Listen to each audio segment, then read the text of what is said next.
Bismillahirrahmanirrahim. Assalamu alaikum viewers, I'm your host S.M. Hali with another edition of Defense and Diplomacy. Energy is the buzzword of the 21st century. Energy is going to be the cause of a number of conflicts. Energy is also going to bring nations together in their quest for energy.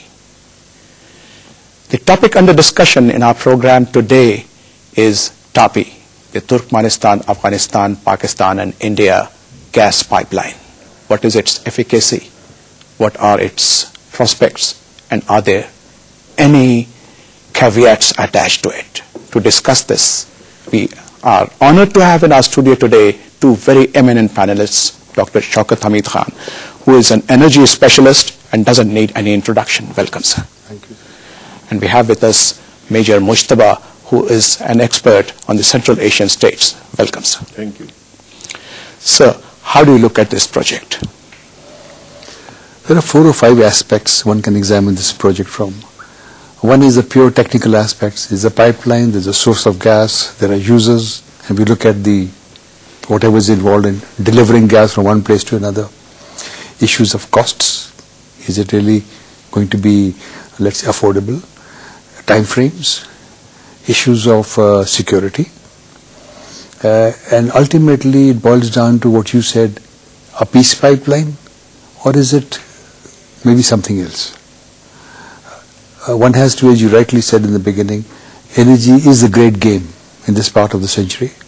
It is a great game, and all countries will do everything possible, every Machiavellian tactic, every reasonable business approach, anything that you can name, to have access to affordable, sustainable energy. So in that context, TAPI is an important step.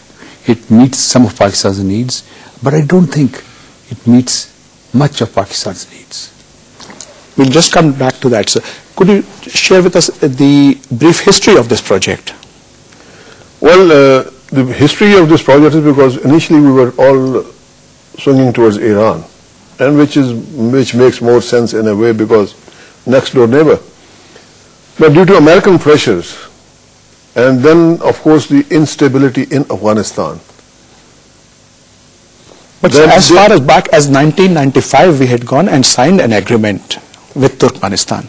We had signed an agreement, but that was a time of Taliban when the things were under control and things were looking much better and stable, you know. And now, since 2001, this 9/11, even the things change completely dramatically, you know. The pendulum went from one extreme to the other extreme now. So we have the agreements, but we were not being able to pursue the pipeline through Afghanistan because of the instabilities going on there. It's a war zone. Directly the country is directly involved in a war, and the war is their internal war, and things like that.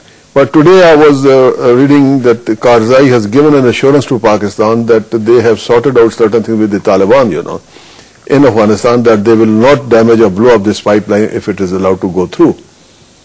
That is a positive thing, all right. But I think the cost-wise, this is going to be much more expensive to us as compared to Iran-Pakistan gas pipeline. We'll come to the cost a little later, sir. Something about the technicalities, what are its technical features, the length, the pipe diameter. It's about 1,680 kilometers in all. About 735 kilometers in Afghanistan, about 800 in Pakistan. There's another, I think, 150 to 200 in within Turkmenistan, I think, and then of course into India. That's the simple numbers. 56-inch pipeline, and if I recall the numbers, 33 billion cubic meters per year is, or something like 3.2 billion cubic feet per day is going to be sent through this pipeline. And what will be the share of Pakistan and Afghanistan? Pakistan will be roughly about 42%, India about 42, 84, about 15-16% will be Afghanistan. This is the actual gas that will be taken off. This is per day for the next 30 years? Per day for the next 30 years. The issues are two. It's going to come not from Dawlatabad, thank God. Dawlatabad is all committed. And this has been the stumbling block for several years now, that Dawlatabad gas, even the future production was committed to Gazprom, to China, to Iran, other places. They are developing a new field, which they say is one of the biggest in the world, which is the Jolotun Usman gas field in the Merv, in the Merv province, and the historical city of Merv. And here the targets are to reach something like 70 billion cubic meters a year. And our agreement says we are going to pick up about 33 billion cubic meters a year. It's not available at the moment. They have to expand the infrastructure, going for more development wells, so that's going to take some time. They're going to do it about 10 billion a year, you know, so there's a timeline in what about the route? I believe they had two options. They had, there was one from the northern, through the northern areas of Afghanistan, then this one is through Herat, I think Charrah, then into Quetta, then Multan, Suleiman Ki, Fazilka into India. Interestingly, what you mentioned about instabilities, 72% of the Taliban-related incidents take place on this route in Afghanistan. Now, of course, Mr. Karzai says that he's talked to the Taliban, they've agreed not to sabotage or agreed to guard it. He says he's going to bring up his own, allocate his own troops into this, but this is going to be a dangerous area. There are alternatives. And Pakistan did pursue this idea that, look, why does it have to come to Afghanistan? We can have a swapping deal. Iran, Turkmenistan to Iran, and then Iran to us. The same amount comes through here. But then this is tied up into other areas, and we can maybe discuss this when it comes to costs. In 2007-8, the Turkmen wanted to raise the gas prices, the Iranians dithered a bit, and they shut off the gas in severe winter, and a few dozen Iranians who were dependent on this gas on the northeast part actually died. So this comes to, when we talk of security and availability, we see that the source is there, the source is a confirmed source, the source is producing, then we've got the right price, then we've got security of transit. Ideally, it should be from country A to B. Country A to C through B is dodgy, A to D through B and C is also dodgy. But I want to just, with your permission, raise a point. I was reading the Economic Times and the Hindu newspapers, and what their take was on this sales agreement, which was signed in Ashgabat a few days, that India is going to make sure, guarantee security of supplies inside Afghanistan. So now this is another facet of the great game. Let me solicit his opinion, because you talked about the Americans pressing India, but let's look at it positively. Do you think that the American interest will also make sure that they have peace in Afghanistan so that this kind of a gas pipeline is feasible? Americans are going to play a double game straight away. On one hand, they're going to show you the hand of peace. On the other hand, they're going to show you the hand of evil, you know. Americans are not trustworthy people in that sense, because their agendas change like they're shifting goalposts, and they do it almost on daily basis at times, you know.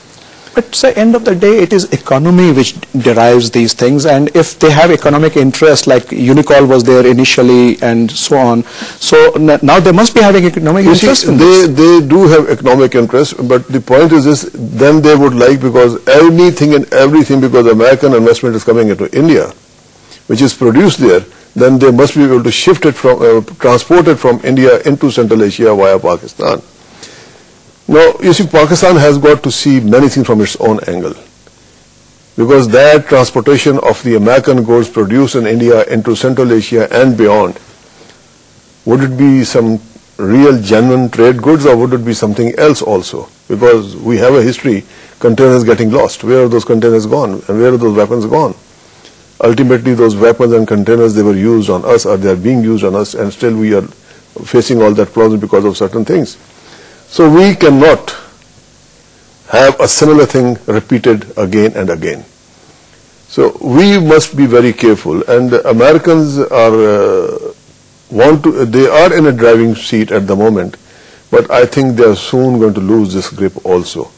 And what really matters to Pakistan, that Pakistan must develop its alternate source from Iran, and that must also come into Pakistan. But before we talk about that, coming back, sir, now let's talk about the costs.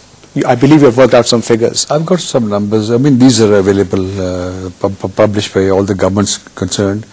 The wellhead exit price for gas in Turkmenistan will be about $9.2 per million BTU. In Pakistan, it will cost about $10.5, $11 per million BTUs. Is that a lot? Okay. Our own wellhead price in Pakistan is about $4. So it's going to be nearly 2.5, 3 times higher. So that's one aspect. Secondly, the amount of gas we'll get from them is, let me come back to another unit now. The forecasted demand this year is about 7.1 billion cubic feet per day. This is the demand in Pakistan. And our fertilizer industry, our power sector, power generation, they're all suffering because we can't supply gas. The shortage at the moment this year is about 2.5 billion cubic feet per day. When TAPI gets going, which may happen 3 years down the line, 5 years down the line, we'll only get 2017 is the year. 2017, we'll only get 1.35 billion. So already there's a shortfall of 2.5. So even when we get TAPI, and by the way, 2017, the shortfall is going to be 5.1 billion cubic feet per day. So we will only be doing what? One fourth of that. So there's an enormous gap building up. Mujtaba Sahab said rightly, go for Iran. But Iran also, I would say, every source must be tapped, which is Iran, which is here, TAPI. So let me... And something else, if I may, maybe we can discuss this later. You have to go for a very enhanced, intensified exploration and prospecting within the country. We're not doing enough. I'll just come back to that, sir. You mentioned Iran. Of course, nobody is talking about TAPI in isolation. It has to be in consonance, because as the engineer just pointed out, that we have a major shortfall and it cannot be met by just one source. And of course, if Pakistan, the wellhead price is $4, the key word is we don't have enough of it. So we'll probably have to pay an arm and a leg to, but we'll have to look at other sources. We'll come back to that. You're talking about the Iran-Pakistan gas pipeline. Yes, I'm talking about Iran-Pakistan gas pipeline because economically it will be much more feasible as compared to TAPI. I'm not saying that we should not go for TAPI. We should go for TAPI because when we have enormous gap building up, then we got to bridge those gaps, So one source may not be enough to bridge those gaps. And we must go for Iran, and Iran is prepared to enhance the capacity of the daily transportation of gas to Pakistan. And they've also committed $500 million to build the pipeline in Pakistan. Pakistan has asked that they should make the total cost of the pipeline within Pakistan, including some other supportive equipment which is required, So I think Iran will foot the bill for all these things. And if we can double the capacity from Iran, it will be much more cheaper and economical for us. And at one stage, China had also expressed some kind of an interest in the Iran-Pakistan gas pipeline. Yes, they would probably do so even now. They would do so for pure commercial reasons. Yes. They have their own pipelines coming in from Turkmenistan, Kazakhstan and elsewhere, so they don't need the gas from this source. Likewise, now the TAPI, royalty that is going to be charged, Pakistan is going to charge India 49.5 cents, something like that. And the same amount is going to pass on to Afghanistan. So in other words, what is going to charge India will be transferred to Afghanistan. Pakistan will not pay any royalty from its own pocket to Afghanistan. Transit fees. Transit fees, yes. So likewise, if we allow China on Iran-Pakistan gas pipeline, so the Chinese transit fees could offset our cost and our transit, or whatever it is, and make the gas a little more economical and cheaper for us at the consumer point of view, Right. So let's talk now about the alternate. Sorry, about the costs. There's another thing I want to point out. All newspapers and all government announcements talk about a $7.6 billion cost for the TAPI gas pipeline. But this is a 2008 These quotation. are 2008 figures. And the more realistic estimates now will be $10 to $12 billion. Who's going to foot the bill? Is it going to be a consortium? Is it going to be private sector run? Because basically, I believe, sir, it is the Asian Development Bank which is backing it, but they are looking for partners. They will foot part of the bill. They would foot the whole bill. So their money has to be raised for the entire program and project. And as you rightly said, 2017 is the intended delivery date.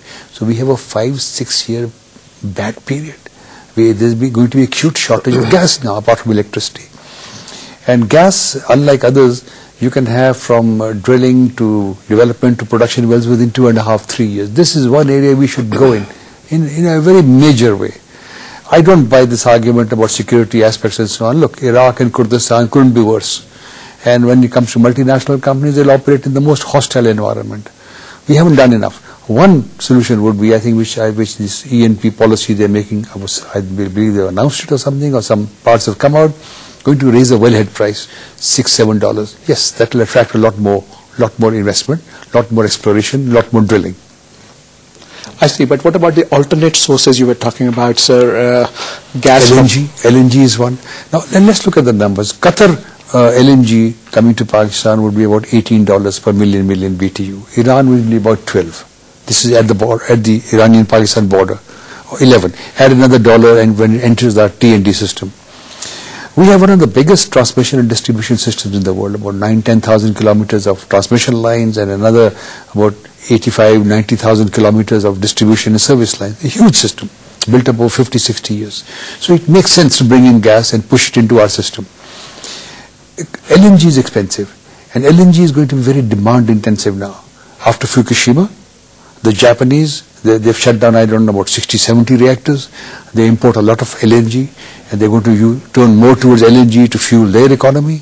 And so LNG is going to become even more expensive. So this is going to be a problem. LPG, well, what are the costs? The only solution for us now is go for our own exploration and prospecting. And of course, we keep hearing in the newspapers and television about underground coal gasification. That also we should put it into proper perspective. R&D fine, but expecting a major miracle within 12 months, 5 years, 6 years, no. Not large scale. R&D level fine. One thing more that we should do here is basically it's not just gas that we should be exploring, you know. We should go into a methodology where we can reduce the consumption of gas by replacing that by another energy sources, some other energy sources. So if we can develop alternate energy sources and we can spare that gas for our industries and things like that, even that can offset, you know, our demand to a big extent.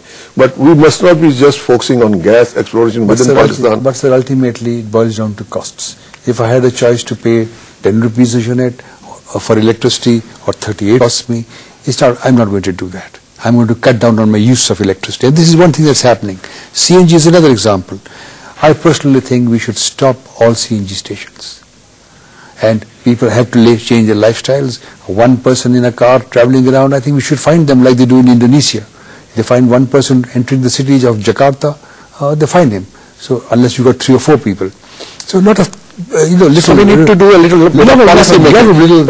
What do you think of this experiment in India of having this gas being developed from cow dung and so on?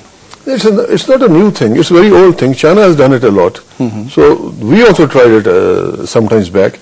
But the problem with us is that we are not consistent in what we do. It only comes as a whim and it goes away as a part of the whim, you know.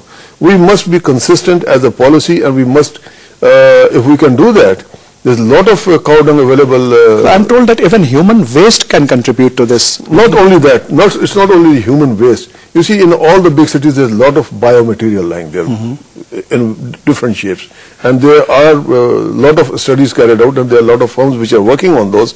They convert that bio-waste into energy. And then they reduce the residue which comes out. It comes out as a very, very potent fertilizer. So we have to be more focused and more innovative and more aggressive onto these things. If you use all that bio-waste in the cities, in the big cities especially, not one thing that we will not only be cleaning our cities and the environment, but at the same time we'll be providing with a cheap source of energy to the people within the city. Right. Neji, you're very right about biogas. Let's say, from our cattle, we got one of the biggest population of buffaloes in the world and cattle. And it's interesting, you're right, that we tried this many years ago. It was an old design going back to the 70s. We never tried to modify it, just copy it and reproduce it. But the last 2-3 years, a very interesting change has happened. The Nepali design, no moving parts, is catching up in Pakistan. And the returns, for example, to give you a number, there are something like 165,000 farms with more than 20 locations, or people who own about 20 heads of cattle or more, buffaloes, and about another 30,000-40,000 who own more than 50. I see. Now, and this is already happening. Several tens of kilowatts of electricity is being produced, gas is being produced, good clean gas, And as Mujtaba Sahab rightly pointed out, the manure after the slurry that comes out is excellent manure. And this is taking on in Pakistan. And this is, I think, some Nepalis here, then the Winthrop Rockefeller Foundation, they've done a good job. It's becoming popular in Pakistan. Right. So one last question about TAPI. A new player has emerged, Bangladesh. It has expressed its interest in joining the TAPI. How do you look at that, sir? I think it's more headlines than anything else. Because they are closer to Myanmar, and yeah, exactly. Myanmar would be a more feasible thing. Absolutely. This is where the major gas reserves are. This is where India is going in to look for gas. I actually read reports emanating from Dhaka. From 1 or 2 days ago. You're absolutely There right. may be a hidden message in this. You think so? Yes. Right, sir. So we are coming to the end of this program, sir. By any chance, we are not policy makers, but we can recommend to the government of Pakistan. What do you think we should for making an energy policy, sir? I think, first of all, when you look at the power riots happening in the country, people have to be told the truth. Whether it's a gas-fired power plant, whether it's gas for your homes, whether it's electricity, people must be told, look, we've got some bad years ahead of us. Until 2015-16, it's a bad period ahead of us. We've got to live with it. We are a resilient people. We can tell them the truth. We'll tell the people the truth. They'll accept it and they'll manage accordingly. In the meantime, every possible source has to be tapped. Indigenous, imports, and efficiency of our power plant generations. The LNG, even LNG, for example, after a time, the cost doesn't matter. It's the availability of energy which is important. So we'll have to do all these things. One other thing, coal is one thing, one area we've neglected. And at the moment, forget the Thar coal, of course it's important when the mining takes place, it's still 4 or 5 years away. But coal is available for import from South Africa and Indonesia. It's cheap, it's reasonable, the supply lines are there, the mines are there, and I think in 3.5, 4 years you will have a power plant. Not 2 years, 3 years, but 4, let's say 4 years. Let's plan for it now. Let's go for it and bring in the private sector into this. Right, sir. Your closing comments, sir. I would only say that we must explore all the possible avenues to broaden our availability of energy. Not just gas or electricity, but all the renewable source of energies. The more diversity we have, the cheaper we make it availability to the consumer at the end line, And as you rightly said, we must go in for bios, we must go in for all those bio waste in the big cities. Let the district governments in the cities manage all that and produce the energy which is in the shape of gas or electricity, whatever it is. And this way it will shift the balance from one, or rather it will expand the base and distribute the responsibilities to the local governments also, and it will be much more better and feasible. Right. So viewers, with that we come to the end of this program. I started off with the premise that energy is likely to cause conflicts as well as bring nations together. But after listening to our two very eminent panelists, I realize that energy, and especially fossil energy, is something which needs to be conserved. And it needs to be supplemented. And more important, we should not just wait for the governments of the day to make policies, but we as consumers must make sure that we have a habit of conserving these very rare facilities by not wasting them. So we need to have our house in order. First, we need to look at alternate sources, we need to conserve the energy, and we need to make sure that we have a wide variety of sources. I would like to thank you, Engineer Shaukat Hameed Khan and Major Raja Mujtaba, for your very cogent comments. And viewers, keep visiting us and watch us, as well as we'll wait for your comments. See you next time, inshallah. Allah Hafiz.